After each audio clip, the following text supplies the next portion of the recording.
Please be seated. Given the reading from Jeremiah, Psalm 23, the gospel, and the hymns that Michael has us singing this morning, the focus is clearly on what it means to be a shepherd. Jeremiah's argument is with the leadership of Judah.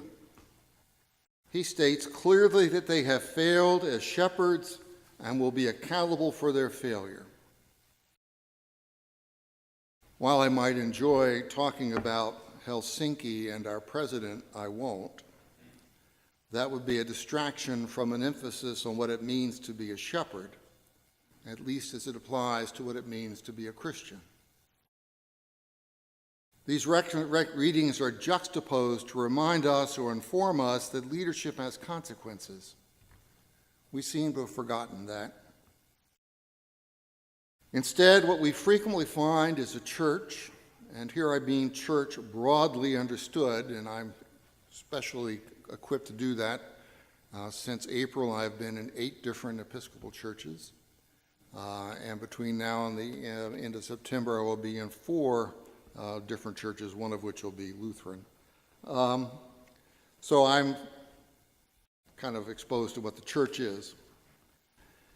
So broadly understood to include all churches, and since I'm an Episcopalian, especially all so-called mainline churches, the church is so fearful of offending anyone that it becomes so bland that no one can figure out why she or he should be part of it.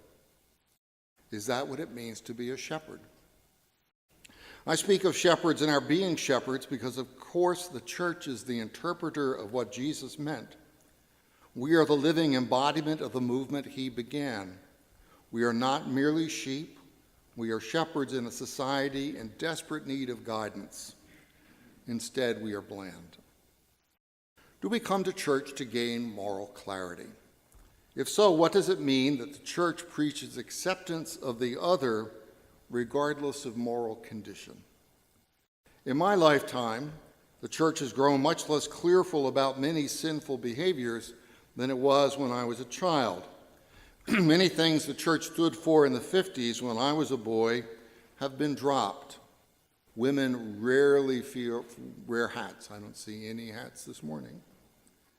Never wear gloves. My mother used to say she came to church to look at the other women's hats and gloves. The Episcopal Church now permits, beginning Advent 1 of this year, same-sex marriage in every diocese in the Episcopal Church. There were 8 holding out. They will no longer be able to hold out. That was something no one even thought of in the 50s. The church has also grown more closely identified with the poor and the outcasts than it was when I was a child, which is closer to the gospel, which is being a better shepherd. Should we be standing for moral principles and drawing a bright line between acceptable and unacceptable behavior that is focused only on sinful behaviors that preclude our ever gaining heaven? In other words, should our accent be on the individual person, saved or sinner, rather than on society? Or should we be focusing on the issues Christ cared about, the poor, the widowed, and the orphaned? You can perhaps tell, if you know me, where I'm coming down on this choice. Is that what it means to be a shepherd? For a time, it was put to us that conservative churches, those who preached conservative or traditional values, were growing, while mainline churches like ours were shrinking. It was clear that those who emphasized personal faith over community and prosperity over caring for the poor were growing. It was clear to the evangelical pundits that this was because mainline churches had lost the gospel truth that God demands of us certain behaviors. We mainline churches had lost the truth that salvation is to the individual, and the most important thing is for me to accept Jesus Christ as my Lord and Savior. In the conservative understanding of Christianity, there is no demand or expectation that having accepted Christ, I will then change how I interact with the vulnerable. Unfortunately for the conservative churches, this analysis did not bear out, and they are now losing membership at least the same rate as mainline churches. Shepherds from mainline and conservative denominations are both losing members. Jeremiah is clear that Judah was sent into exile because it had behaved badly. In 598 BC, the Babylonians conquered Jerusalem and ultimately destroyed it. The Judeans had been convinced that because they had the temple and sacrificed correctly, that Yahweh would never punish them or permit them to be destroyed. They were wrong. Behavior is important.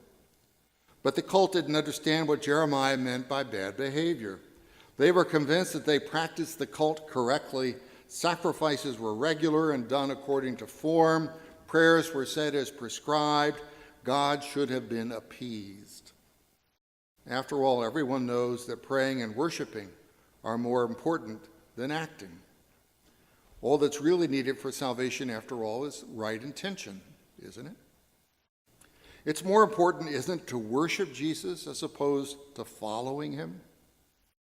Is that what shepherds are meant to teach? Apparently not.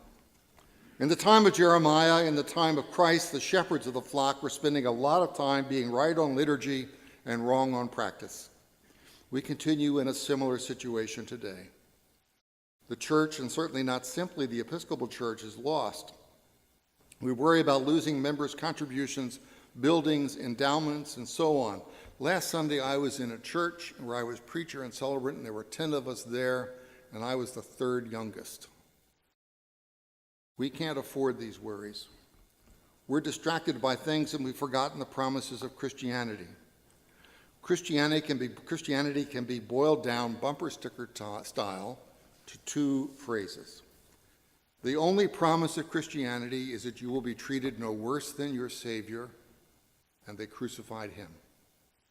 And we are called to be faithful, not successful.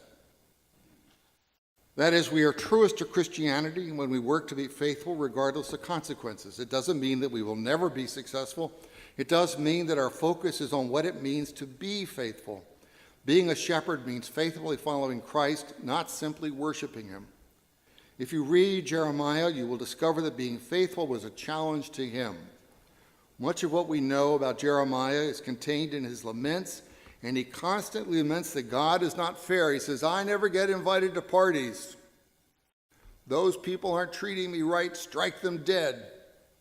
And God says, shut up, Jeremiah, be faithful. Jeremiah is convinced that he and only he is faithful, and God should not only recognize that, but protect and reward Jeremiah. He gets thrown into a well for his efforts, and he ends up in exile in Egypt.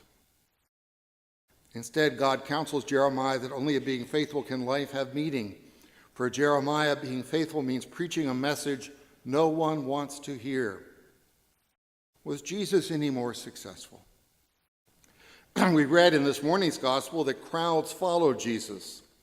If you're wondering why we read verses 30 to 34 and 53 to 56, it's because these verses frame the feeding of the 5,000. They wanted to have that separate. We'll read about the feeding of the 5,000 next Sunday, but for reasons I cannot understand, in John's gospel, not Mark's. That's hidden in liturgical mystery. But it is interesting to note that in Mark 6, Jesus is attracting crowds in the thousands, and by the end of Mark, or for that matter, Matthew, Luke, and John, Jesus is all alone. His disciples have abandoned him.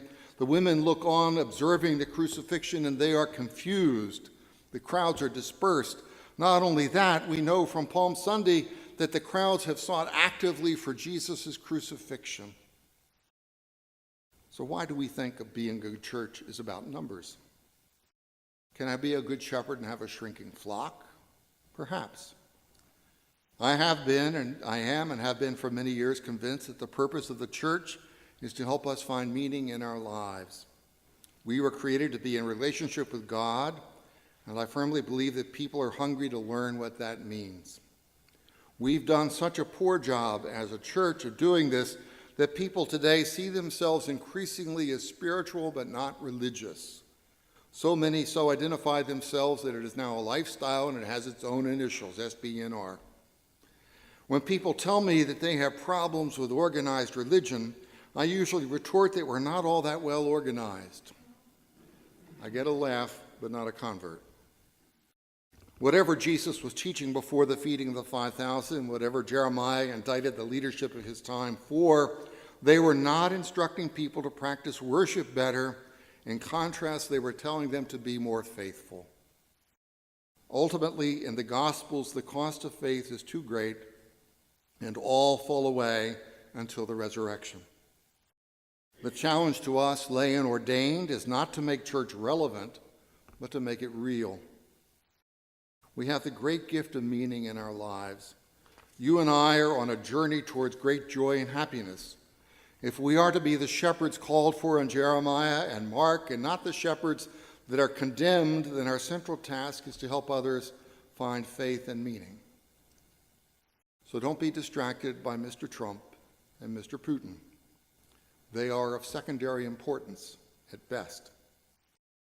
The gospel asks us, the church, the faithful, to be one with the poor. There are practical ways to do that. You can serve meals at the Gillespie Center. You can help build the home with Habitat for Humanity. You can mentor young people through the town's Department of Human Services, or you can plan our next mission trip. Worship is not an end. However, worthy as all these efforts I just listed are, they are inadequate. If all of the churches and synagogues in Westport were to devote every penny of their budget to alleviating poverty in Westport, we would be unsuccessful. And compared to Bridgeport, there are almost no poor people here. We do not have the resources. The church must stand for justice. Bill Coffin, William Sloane Coffin, sometime chaplain at Yale, pastor of Riverside Church, head of SANE, said, "Human nature, as every Bible reader knows, is sinful, and therefore the virtue of few will never compensate for the inertia of the many. Charity, yes, always, but never as a substitute for justice. Political power is not an end. Caring for and alleviating the pain of the poor is an end. Ultimately, those who followed Jesus neglected that and fell away from him on Good Friday. Have we learned anything? The spiritual but not religious group are indicators of the great hunger out there. However, we have a history of learning from the implementation of faith, which would enhance their spirituality. We would make it real. If we are to be Christians, the challenge for us is to engage others in this search for meaning. We are above all called to be faithful. Then we will be shepherds, as Jesus intended.